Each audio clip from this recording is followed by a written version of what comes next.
Hello again, guys. Today, what I want to do is we're going to spend some time talking about sound. In particular, how sound is made, how it moves from one place to another, how we hear it. We're going to talk about frequency and pitch and what they have to do with each other. We're going to talk about the speed of sound also and how that controls some of the properties of sound. So today what we're doing is we're talking about sound. So I'm going to go ahead and shrink me. We're going to put that over here and we'll start. So basically sound, like any wave, is going to be the result of some kind of disturbance. So for instance, if you were to be close to a pond or something and toss a rock in, the wave that's created by that rock, it's a disturbance. And so with sound, it's the same thing. A disturbance will cause a sound wave.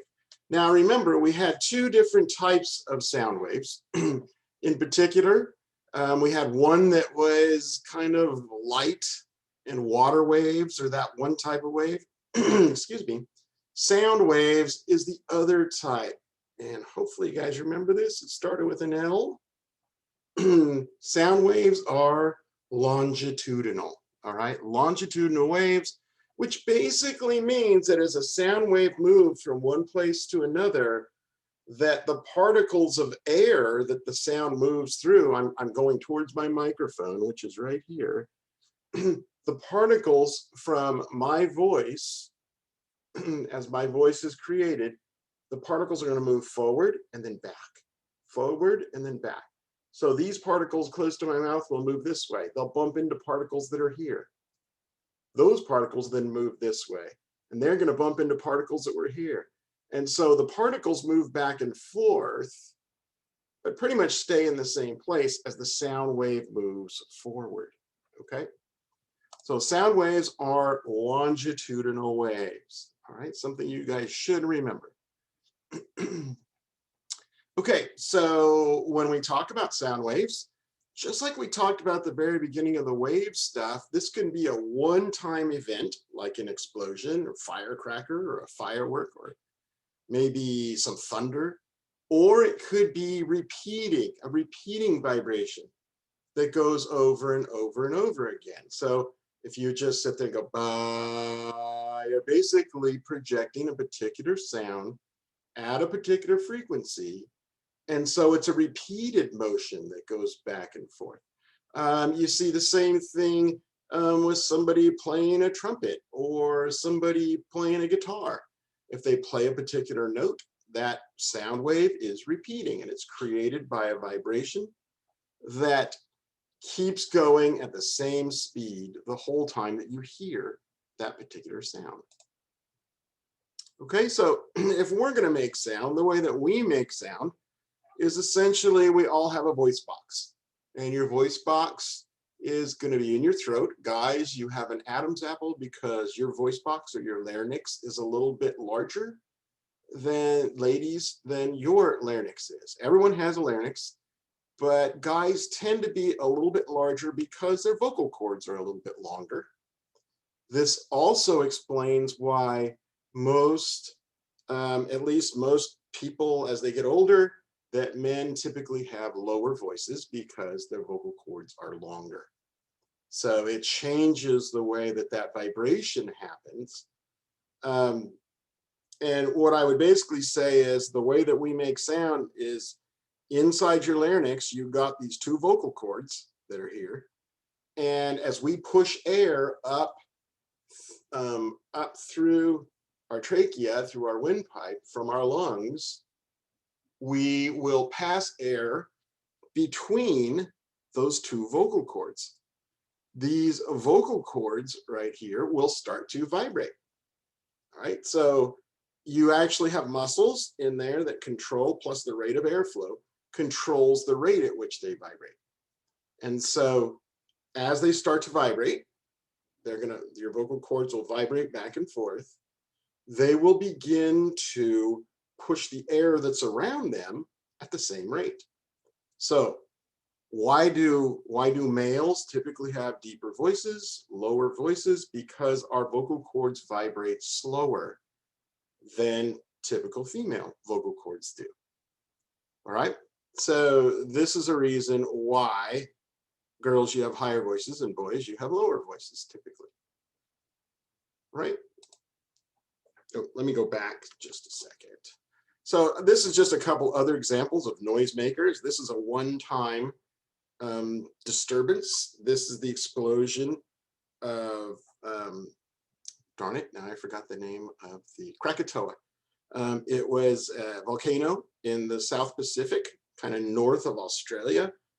And this is known, at least from recorded history, as the loudest sound ever heard.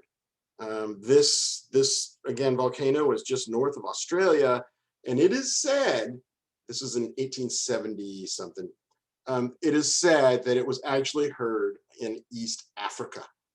I don't know about that, but there have been multiple claims that it was heard in Africa, which is thousands of miles away. So I kind of take that one with a grain of salt, but that is the one that they say is the loudest sound ever heard, the explosion from this particular volcano. So again, one-time event, a big explosion. A guitar, again, you have this vibration in the strings that moves back and forth, just like your vocal cords do, to create sound. So basically, sound, folks, is created due to a vibration, okay? Some vibrating object that is moving back and forth, and that's going to shove air molecules in one direction, creating a compression. And in the opposite direction, it'll create a rarefaction as it pulls back. Another way that you can produce, and this is artificially, of course, that you can produce a sound wave is by means of a tuning fork. This is kind of what a tuning fork looks like. If we were in class, I actually have a couple of tuning forks, so I could show you that if you strike that tuning fork on your hand or on your knee, it will begin to vibrate back and forth, and it can vibrate back and forth very quickly. It's about 200, depending on what kind of tuning fork you have, they're all tuned to a different frequency, but they'll vibrate back and forth like 200 to 300 times a second. So 200 or 300 hertz is what we would typically say. That's the unit that we use for frequency of sound. So these will vibrate back and forth very quickly, so much so that you can't even really see them vibrate. You can feel them if you put your hand up close to it, or if you put it in some water or something, it'll scatter the water all over the place because of that very rapid vibration. But again, the idea here is as this metal vein that's on one side of the tuning fork goes outward, it will take the air molecules that used to occupy this space and it pushes them so that they get compressed. So there'll be a compression that's formed. As the fork goes back the opposite direction, it'll pull away. It's made this compression right here where all the molecules are really close together. But as it pulls back away, it leaves right here an area where you don't have many air particles. So you got a bunch of air particles here, not so many here that really spread out. So you have compression, rarefaction.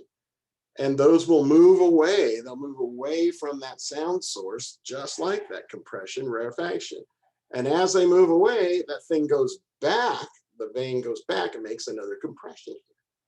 And they'll continue on. And as it pulls back, another rarefaction. And so this simply repeats over and over and over again.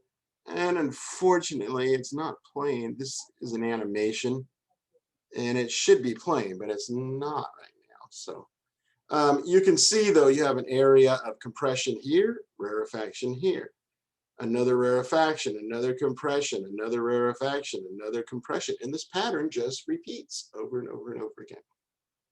Right? So it is the vibration that basically produces this series of compressions and rarefactions that make sound. All right. So again, if it moves back to its original position and beyond, you make the rarefaction, and this just repeats over and over and over again. Okay. Hopefully that all makes sense to you. We have talked about longitudinal waves before. We've mentioned compressions and rarefactions. So these are all example, or this is simply a little more confirmation of what we talked about before. All right. So if another way you could look at this is if you put a speaker at one end, as that speaker, it's going to produce compressions and rarefactions also. You can see particles close together, high pressure. In between the two compressions, you have a rarefaction, low pressure, and then another compression. And again, they're going to follow up in very persistent patterns. All right, the compressions are typically going to be the same distance apart as long as you're playing the same pitch. Now, how does a speaker do this? I know how my vocal cords does it. My vocal cord will vibrate back and forth and produce the compressions when it goes one way and the rarefactions as it pulls back. Okay, how does a speaker do it? Well, the speaker actually has a cone. It's made out of some pretty flexible cardboard-like material. And there's a magnet that's mounted on the cone and another electromagnet that's mounted not that far from that, the second magnet. And so whenever it plays a particular sound, it'll send a signal to that magnet. The magnet will pull the cone down, and you can actually see this in speakers, especially if you can actually see the speaker itself. You'll see that cone get pulled downward, and so the cone's in one place, it gets pulled downward. Okay, it gets pulled downward. That's going to make a rarefaction because it wasn't here and now it pulled away. All of this is low pressure air now. So it'll pull away, and then when it releases, it pushes back. And so it does this series of pulling the cone in, releasing the cone, pulling the cone in, releasing the cone. That's going to produce your series of compressions and rarefactions. The faster that it pulls back and forth, the higher the frequency that you're going to get. Okay, so what this will do, and I think you guys saw the example of the Rubens tube. A Rubens tube, if you can see it, if you have low pressure, that's going to be an area where the flame wasn't really very high, because the reason the flame's going to be taller is you have high pressure. So think of a Rubens tube, instead of pressure gauges here, you just have holes, and it'll push more gas out here, so the flame will be higher. It'll push less gas out here, since you have low pressure, and that flame will be lower. Okay. So the next thing that I want to talk to you guys about is how we hear. So that sound wave is going to move away. Right now, the sound that you're hearing, assuming you're listening to it on regular desktop speakers, and it works exactly the same way if you're listening through headphones or earbuds. It's just that the distance it travels is smaller. So that sound is being generated at your speakers. It's coming from my voice, being picked up on my microphone, going to your speakers, and that cone is moving back and forth, producing that series of compressions and rarefactions. That series of compressions and rarefactions is going to move towards you, and it's going to enter your ear canal. All right, it's going to enter your ear canal. Hopefully you don't have a bunch of gunky wax and stuff in there, but at the bottom of your ear canal is a structure that's called the tympanic membrane. All right, this is your eardrum. That's the more common name for this. Your eardrum is capable of vibrating at a certain speed itself. Okay, so anyone that's in band, I mean, you may have heard the term tympanic. Tympanic is like a timpani, it's a big drum. And you can hear this if you're in the music room and someone's playing, let's say, a trumpet, and they play just the right frequency. You can hear the snare drums, like the heads on the snare drums, vibrating. Well, your eardrum does essentially the same thing. So this structure, your outer ear here, is basically designed the way that it is so it captures sound.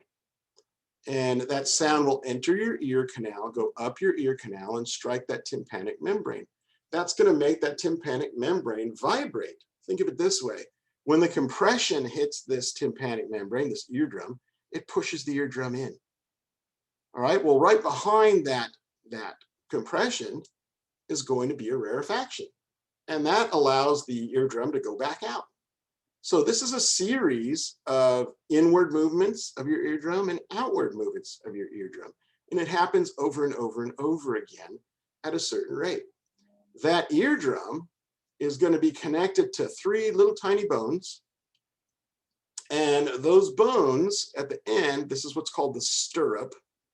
In common usage, you can see the actual anatomical names.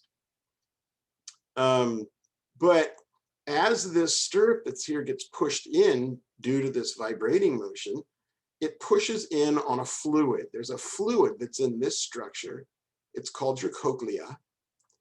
And that structure, as it pushes the fluid, it forces that fluid around this kind of, it looks almost like a snail, this spiral structure. And inside your cochlea, basically lining the inside of this structure, are tiny little hairs. And so as that fluid is pushed through the cochlea, it makes the hairs kind of bend in this direction. You could say, okay, they're bending this way. And then when the stirrup pulls back, that fluid comes back, and now the hairs are moving the opposite direction. Now, those hairs are connected to nerves. All right, they're connected to nerves, and that's where sound and the physical movement of that fluid is turned into an electrical signal. All right, how we evolve this, how animals evolve this is really pretty amazing.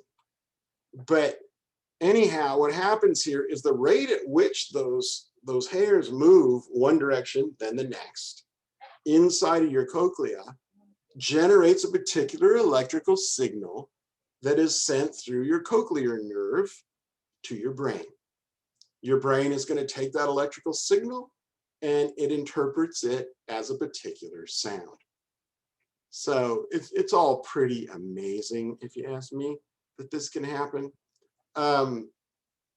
So what occurs there is we're converting that mechanical vibration of your eardrum, your tympanic membrane, is converted into an electrical signal by the cochlea, which is sent to your brain, which your brain interprets. Now, here's the issue, though, is that your tympanic membrane is only capable of vibrating in a certain range of frequencies. If the sound is too low, you really can't hear that sound because your eardrum is not capable of vibrating at that speed. If the sound is too high, it has too high of a frequency, we would say.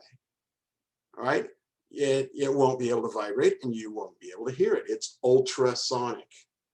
If that frequency is too low, we would say it's infrasonic, below what we can hear as sound. All right. Something else that happens with people, you may have noticed, like if you're going over the hill to San Diego or something, that there are times where everything sounds muffled, like you have your hands over your ears or something. What's happened there is this membrane is not being allowed to vibrate as much as it should, or at the rate that it should. And that's usually due to the fact that you have to have some airspace behind the eardrum.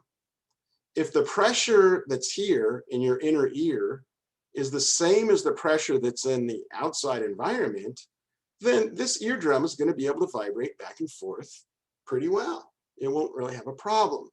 But some of us, to keep this, not some of us, all of us, to keep this pressure the same as the outside, we have a tube that goes to the back of our sinuses. And it goes from our ear to the back of our sinuses. And it basically keeps the pressure inside of here the same as outside.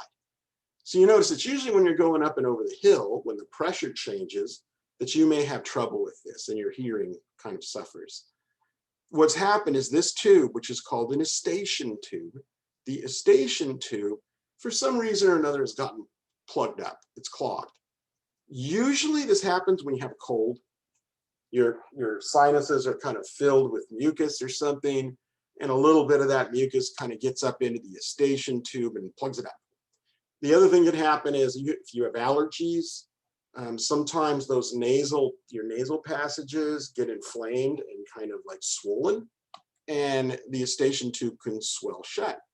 Some people just have eustachian tubes that are a little bit smaller than other people's, so their ears plug up more easily. So how do you clear them? You're yawning, you're doing that stuff. What you're doing is you're working that tissue that the eustachian tube runs through. And what you'll notice is when they unplug, all of a sudden it's like you kind of hear the sound or whatever, and there's kind of a relief of pressure that has been built up in your inner ear. So if you get inner ear infections, if you get when you get head colds, sometimes this happens, or if you have allergies, this is not an uncommon thing, and sometimes it messes with your hearing. Something else that happens, and this happens with older people, you guys are young enough, you probably have we're going to test your range of hearing here in just a minute, but you probably have a pretty good range of hearing. What typically happens as you get older, what happens is this tissue, just like all of your tissues, they start to get more rigid. They're not quite as flexible. And what that means is I have trouble, most adults are going to have some trouble hearing the same frequencies that you guys do. And generally it's at the high end that we have particular trouble because our eardrums, it's gotten more rigid, not as flexible as it was. So our eardrums just can't vibrate as fast as yours can. So you're able to hear those higher pitched sounds. Something else that can happen is if you hear music that is too loud, that can actually cause tiny little tears in your eardrums. Okay, you can get tiny little tears in your eardrums, and your body, like always, if you fall and scrape up your knees are going to heal, but that tissue that your knees heal with isn't the same as the original. It's not as flexible. It's less able to move. So you get scar tissue on your eardrums, and this can cause permanent hear loss in people if you listen to sounds that are too loud. All right. So what happens there, you guys, is if the sound's loud, it just means the compression is really high pressure, and the rarefaction that follows it is really low pressure. And what that's going to do is that's going to take your eardrum and push it in further than it really wants to go. It's going to suck it back out when that rarefaction comes through, and it's going to get pulled out further than it wants to go. If you listen to sounds that are loud enough, this usually is like with an explosion or something. What you'll find is that it can actually tear your eardrums. It's not little micro tears, it's an actual tear in the eardrum. People that have been exposed to like very loud, like loud explosions close to them, they can actually get this to where it tears and some of the structures start bleeding. Their ears bleed just a little bit. You're going to get permanent hearing loss if that happens.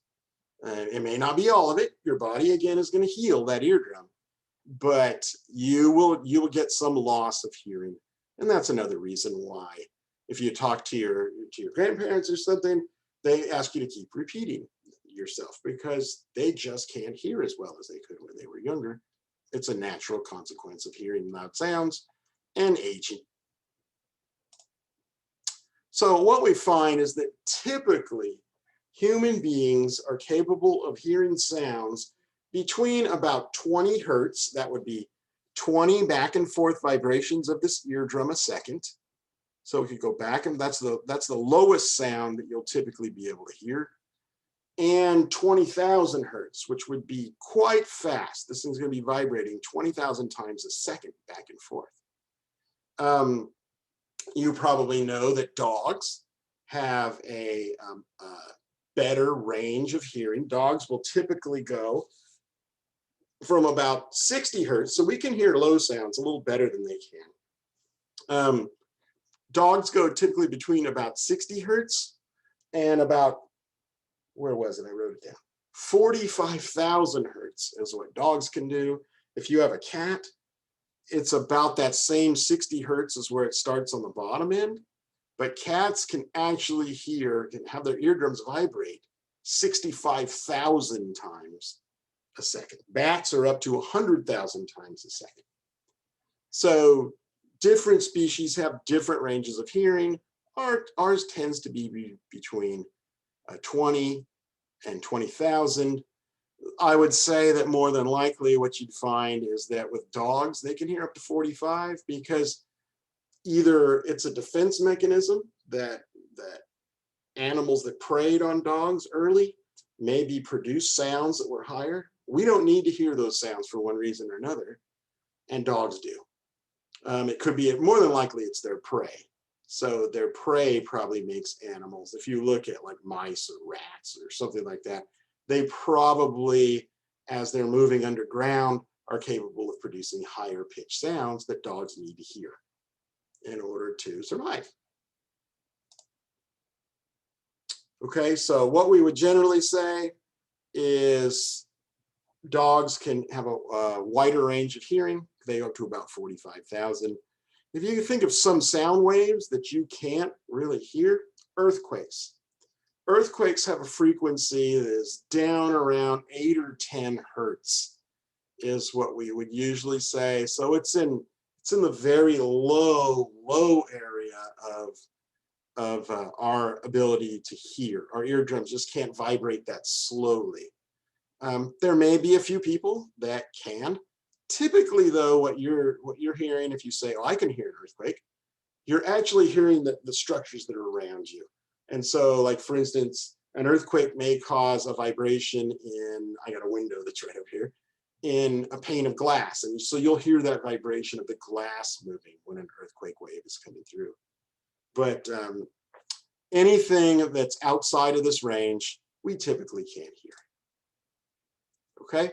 One use that we also have for sound, and you guys may have a picture of yourself when you were still a fetus, ultrasound picture. We use sound and the reflections of that sound to produce an image. So we're actually projecting the sound through a mama's stomach, and when it hits the baby, it's going to reflect back. There's going to be a microphone that picks that up and determines where exactly that reflection came from, and it kind of does an outline of the baby. These days, they're even more, much more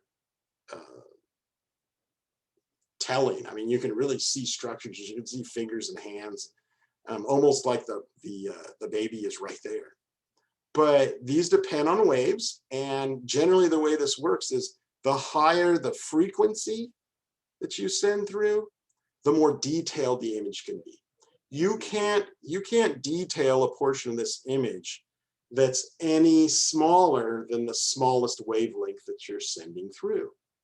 And so what we call this is ultrasound. It's above sound, above 20,000 hertz, because this gives us good resolution on the image itself.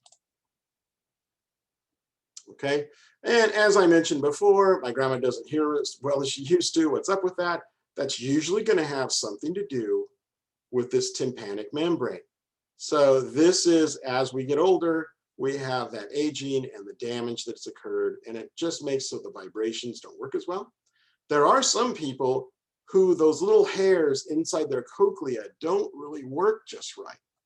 But the cool thing is, we live in an amazing time, you guys in particular do, in that now, if the problem that people are having is the cochlea, which essentially simply translates sound motion into an electrical signal, people actually have implants now that if your cochlea does not function properly, they actually can connect to your cochlear nerve, and they give you, essentially, it's a small microphone that plugs in to, and they mount on the back of behind someone's ear, and it actually plugs into, and it's an adapter that goes to that cochlear nerve. And so essentially what it does is it translates that to an electrical signal that goes to your brain. So people that have never heard before can have this implant put in, and all of a sudden they can hear, which you can imagine if you were deaf from birth, that would be pretty amazing. All right, so what is frequency and how is it related to pitch? Frequency is essentially what determines pitch. And if you don't know what pitch is the highness or lowness of the sound that you hear. So I can talk with a very, really low pitch like this, or I can talk much, much higher like this. Those are two different frequencies that you're hearing. It is that frequency that determines pitch, right? So this is how we perceive the highness or lowness of a sound. It is not how loud it is, though. So you can speak at a high pitch, all right, and you can speak very loudly. You can yell, scream. That's a high pitch with high amplitude, or you can whisper at the exact same pitch, right? That means you have the same frequency, but your amplitude is much lower. Let me go back to that. Okay. So what I want to do is, because we're talking about frequency and pitch, I'm going to stop the share really fast. And let me get over here. We are going to listen to some tones. And I'm going to share my screen again. I've switched over to a website that generates a tone. And if you guys could see the URL. So if for some reason this doesn't play, you can kind of check this out on your own. But what I want to do is to see if you guys can determine your range of hearing. So right now I've got this set at about middle C. I think middle C is 256. Yeah. So what this sound you're about to hear, you guys, is going to be 256 hertz. Now, I'm anticipating here that every one of you guys should be able to hear this. What I do want you to do, because it's going to be on your quiz, is I want you to actually write down your range of hearing, what the lowest frequency was that you could hear, and what the highest frequency was that you could hear. Okay? So what I would say is do be careful, and you can see the notice that's here. If you do this on your own, or if you're just listening here, adjust your volume so that it doesn't hurt. Okay, so I'm going to go ahead and play this, and I'm sure you guys, I'm going to start my volume kind of low and then turn it up. Okay.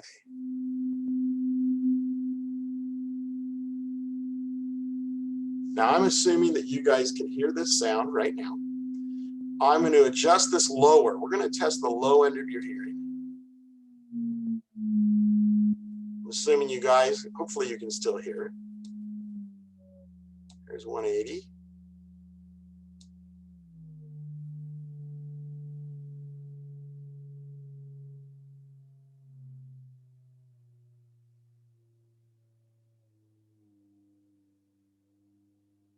There's 100. Well, just about. Now I'm assuming you guys can still hear this. I'm going to turn my volume up just a little bit.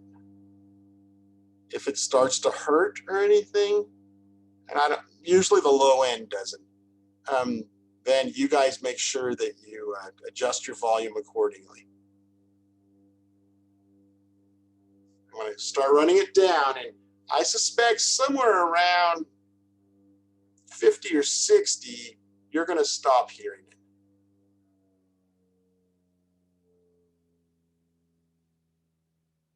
And you notice also it's getting harder to hear it as you get lower.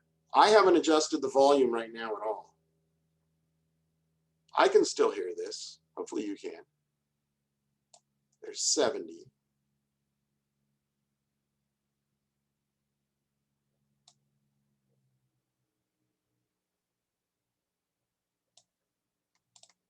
There's 60. Okay, I'm going to turn this up just a little more. Again, if it gets uncomfortable, turn it down. But usually down here at the low end, it's hard for us to pick this up. So we're cheating a little bit, you could say, because we're producing tighter compressions.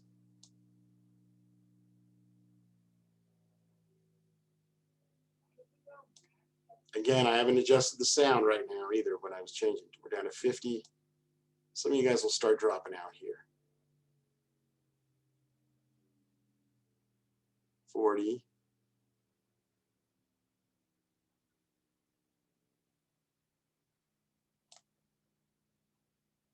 There's 30.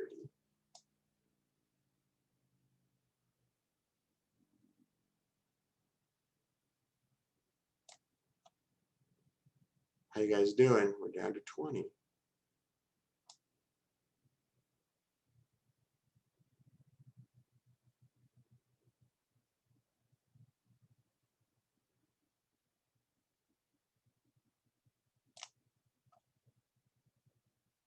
How many of you guys can hear 10?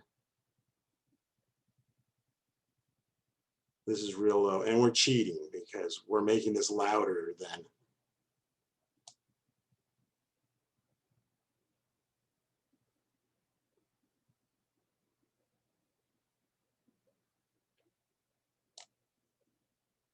Yeah, I dropped out at right around 10. All right, so that's your low end, okay? Now, I'm gonna take this back up. Well, I'll keep going just in case there's someone who can still hear at 6.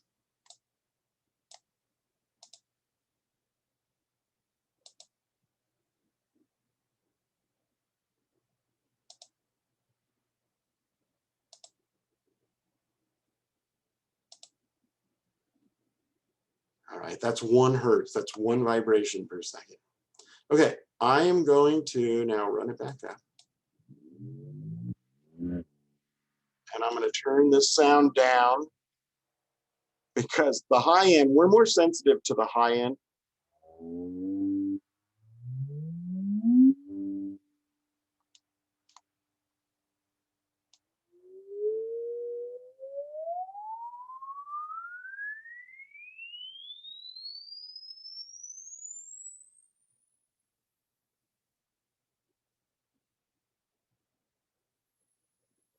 Okay.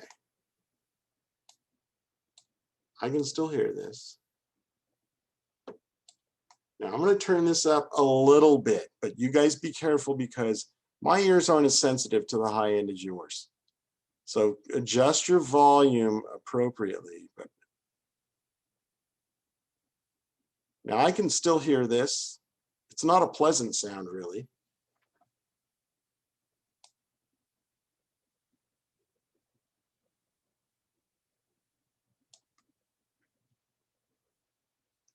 I can still hear it. I don't know about you guys. So again, you want to record your bottom end and your top end here. If you can still hear it, awesome.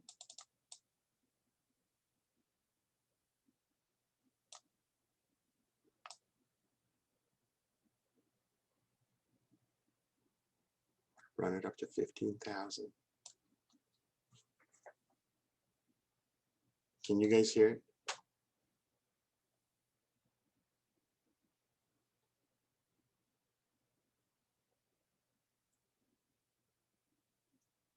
I'm going to turn it up a little bit. Again, you guys watch your volume. I can barely hear it myself. Here's 16,000 hertz.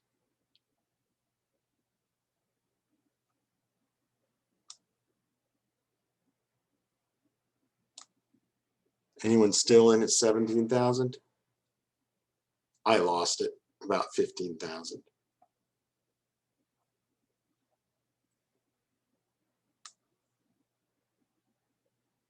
$18.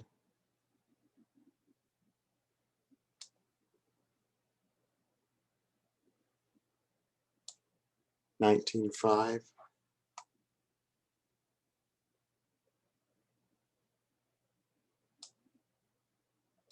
There's 20. That's as high as it goes.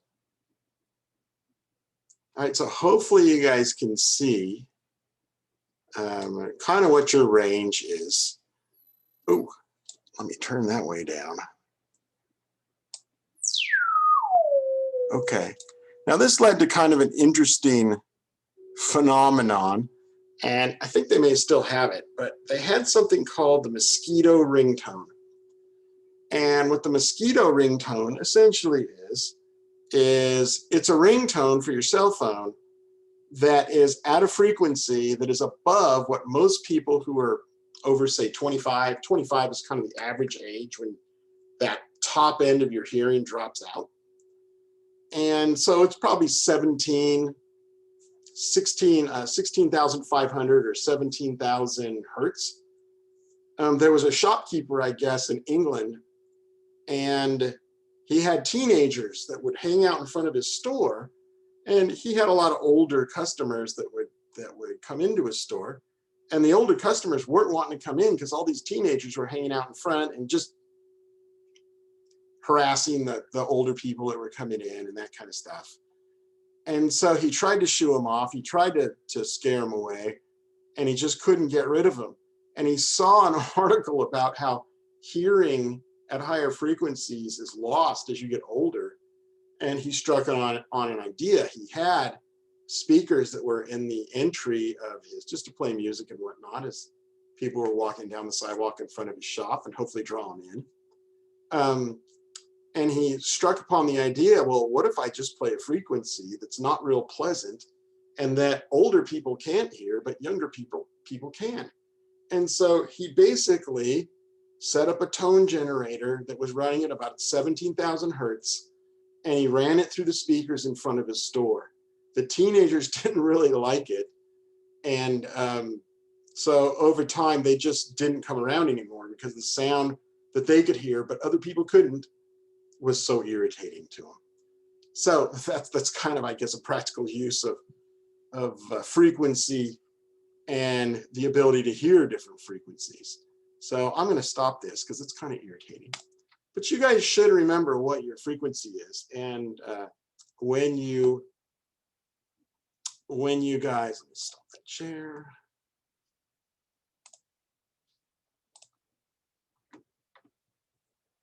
And get back to where we were.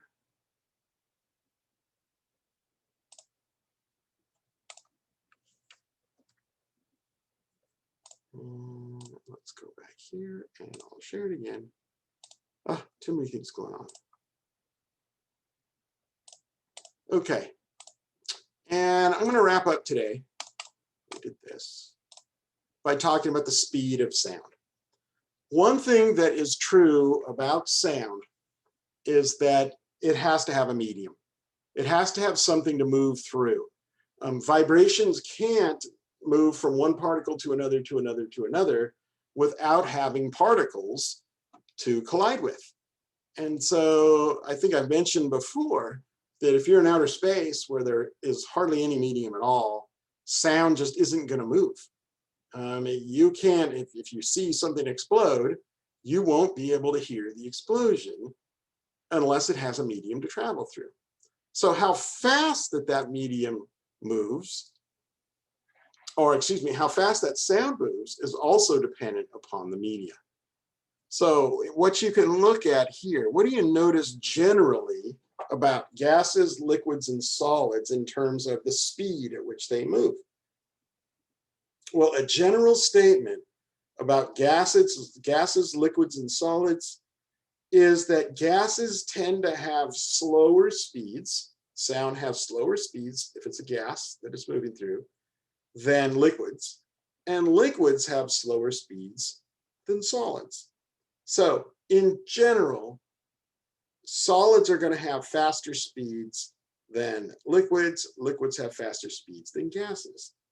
This is one of the reasons, for instance, why if I were to stand 30, 40 feet away from you and drop a penny, you would hear it, but not real loud. But if you're under a pool and someone drops a penny and it hits the bottom, you can hear it throughout the pool. That movement of sound is much more efficient traveling through the water than it is traveling through the air.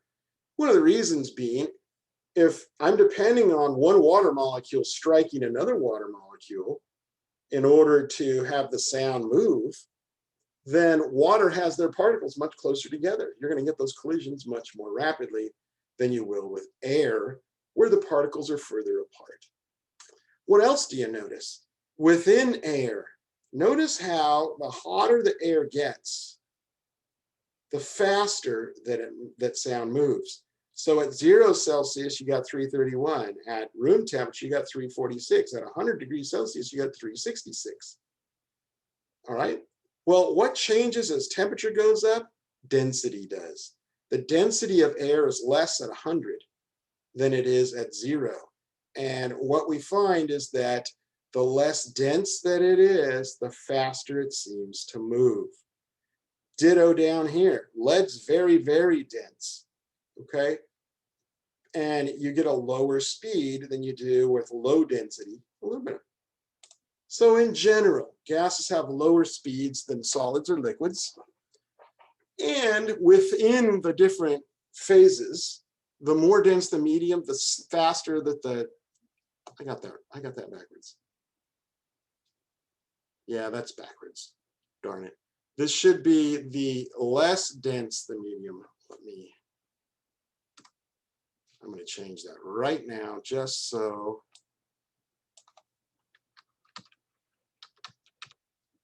that you guys have the right information. Okay, gases have lower speeds than liquids or solids, but within a particular state. So within the gases, the less dense the medium, the faster it moves. Okay, the more dense the medium, the slower it moves. Again, you can see it markedly in the solids. The other thing you can see here is if you look at water, seawater has a faster speed, okay, than some of the other substances here. So anyways, this is something that is true. And there's some sayings that go with this. So keep your ear to the ground because sound travels really fast. Like for instance, one of the things Native Americans used to do if they were on the hunt for buffalo, there were actually instances or accounts where they would say people would put their ear to the ground because you could actually hear the beating of the hooves from miles away because of the fact that this sound traveled efficiently through the ground. Now, will this change in medium have an effect on the pitch of the sound? I have a couple of videos to show you on this, but I'm sure that you guys may have experienced this already with helium. So what I'm going to do is, here it was, Morgan Freeman on helium. Let me turn the sound back up. I love having you here on the show. It's so fun. It's so fun when you come here.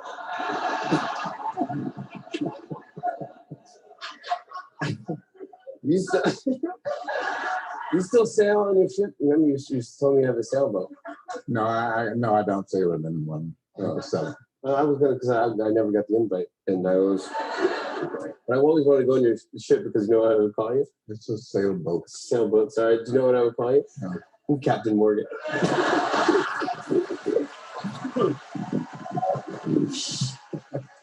Now remember, guys, helium is much less dense than air, and the less dense that the gas is, the faster sound travels through it. All right, here we go. Right? Do you ever want to go to space? I really shouldn't be doing this.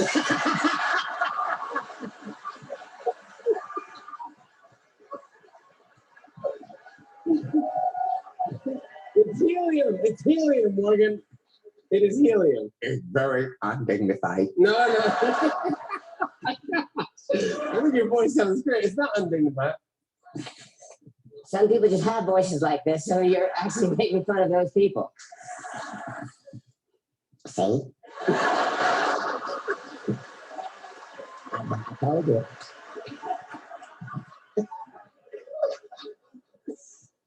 I want to thank you so much for being on the show, and please, would you ever like to come back? I'm never coming back. Morgan Freeman, Lucy's in theaters tomorrow. All right, and so what you see there is when you have a medium that is less dense, you get faster transmission of sound and higher pitch, higher frequency. On the flip side, here's another one. And I need to share it again. Where they're using a different gas. This gas is called sulfur hexafluoride. Okay, and you'll see that if you use a gas that's more dense than air, you get a different phenomenon. Gus is joining us from the Museum of Discovery in Little Rock, Arkansas, and he's here to teach us about science. Yeah, I'm gonna. So we're gonna make some bubbles. This is talking about a gas that's less dense, which is methane, and so Look at this. The Museum of Discovery. I'll do that. Come on over. But here is a gas he's a little bit hyper. Look at this. Isn't this amazing? This is sad. What is it? This is a tank full of gas. There's sulfur hexafluoride in there. So hydrogen's lighter than air. Sulfur hexafluoride is a lot heavier than air. So let me show you. Sulfur hexafluoride. Yeah. The first thing I want It's to do. about 3 times more dense than air. Here. Take this off, and yeah, there you go. Watch what happens. So I'm going to pour some dry ice. You know dry ice, right? Yeah. You get a lot of fog. So I'm just going to pour some over here, and we'll see what happens. I poured a little bit in there. That's okay. Hey, wait a second. Something's going on in there. So let me give you something here. I got this boat. See if you can float that in there. Just kind of Float your put it boat, on top. Jimmy. Yeah, float your boat. And I'll make it like Scooby-Doo. You know, kind of spooky. Now just give that a little sail. Wow, that's Isn't that amazing. fun? That's So pretty again, cool. guys, the gas that's in there is more dense than air, so it's sitting. It just sits in the So you can tank. breathe it in. So Thanks here, for telling me that. Now listen to what Yeah. For happens you. And Lucy, I've got one for you too. as they So you breathe go in ahead this and breathe that gas. in. I've got some helium. You know, helium you can breathe in too. What Yeah. happens when you breathe in helium? More Your dense voice means goes high. slower speed. That's right, because it's a lot lighter than air, so all the sound moves really quick. That into was it. Now helium. breathe that in. That's a lot heavier than air. It's about 5 to 6 times Oh, denser 5 than air. So times. go ahead and speak. Oh man, oh man. There you go. All right. You guys want to see something else? I got one more thing. Oh my God, that was the weirdest thing that's All ever right, breathe out, happened. breathe out. Come on this way. Come on this way. Oh my goodness. That All was right. crazy. Most of the gas. I can't believe that happened. Felt like Bonnaroo a couple years ago. Yeah. Wow. That's how I found it. I was at Bonnaroo. Okay. So I got a bucket here. Nitrogen gas. Nitrogen makes up about 80% of the breathable air that's around us all the time. Nitrogen, But yes. condensed into a liquid, it's a little bit different. Right. So, gloves. Here, put your gloves on. Oh my God. That could have gone wrong. Well, listen, You do it, you all right, I'm gonna do this. Yeah, I'll All watch. right. All So, right, so we got what? So I'm gonna put these gloves on. yeah, you're gonna put the gloves on. Yeah. Now, nitrogen boils as a liquid at 321 degrees below zero. Okay. Oh, really? So you can't put your face in it because your face will freeze. That's bummer. I was doing the first thing I was gonna do. I know. I'm sorry to ruin the party. Okay. So just pour it right in here. Okay, you're dripping it everywhere. That's okay. Well, no, it's gonna get on me, and I'm afraid. It's gone already. It evaporates constantly because it's always boiling. So what we're going to do, we're going to make a cloud. Okay. We're gonna make it. We're going to make a cloud. To have a cloud, you need a couple of things. You need particulate matter stuff in the air. You need water vapor, and I got warm water over here. And Stand back you need this. So this is what we're going to do. I need you guys to stand back if you don't want to get wet. Yeah. You ready? Yeah. All right. All right. We're gonna make a cloud. So we also need a rapid temperature change. So I've got some hot water. You guys ready? Okay, we're gonna All make right, a you guys cloud. ready? I need a drum roll. Thanks, man. All right, are you guys ready for 5, 4, 3, 2?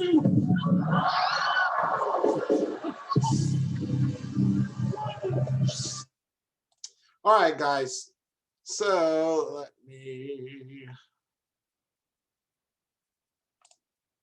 All right, so what we've done today is we talked a little bit about sound. Hopefully you learned a little bit about the way that your ears work, the way that we produce sound, and what frequency and pitch are, and how the medium that you move sound through depends on that medium, or I should say the sound depends on the medium. One last thing I want to close with, and because this is something where you typically will see, you'll typically see an example of where you could actually use this whole speed of sound thing. Sound travels through air, like room temperature air like we have out here today, it's February the 15th, and it's probably 68, 70 degrees or so. At about this temperature, sound travels at sea level at about 750 miles an hour. And so what I'm going to show you right now is something you may have seen, but never paid much attention to. And it's simply lightning and thunder. Remember that when lightning goes through the air, it takes that air that it passes through and expands it very rapidly. That produces a sound. It produces a compression, just like an explosion would. And so what I want you to notice is when you see the lightning versus when you hear the sound. Because at the rate at which sound moves, it should take about 7 seconds from the time you see the lightning, because light travels almost instantly. Light gets to your eyes very quickly, but the sound that was produced at the same moment as that lightning bolt, it's only going 750 miles an hour. It takes time to get to my ears, okay? So basically what that comes down to is about every 7 seconds, that sound travels a mile. If you see the lightning and 7 seconds later you hear the crash of thunder, that means it was a mile away. That was way less than a mile.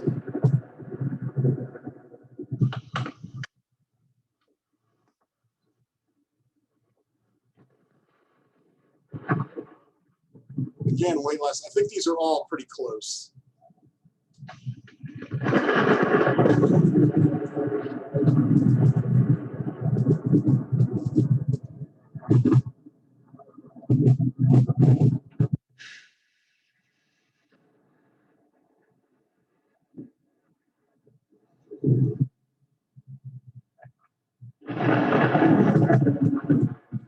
So you guys notice on these strikes, there's always a delay. Light travels at about 571 million miles an hour. Sound only goes 750 miles an hour. There's always going to be a delay between these two. And we can use it to help us figure out just how far away that the lightning strike was. All right, you guys, so I'm going to stop it right there. Hopefully you guys picked up a little bit from this video. And don't forget to take the quiz on this, you guys. See you next time.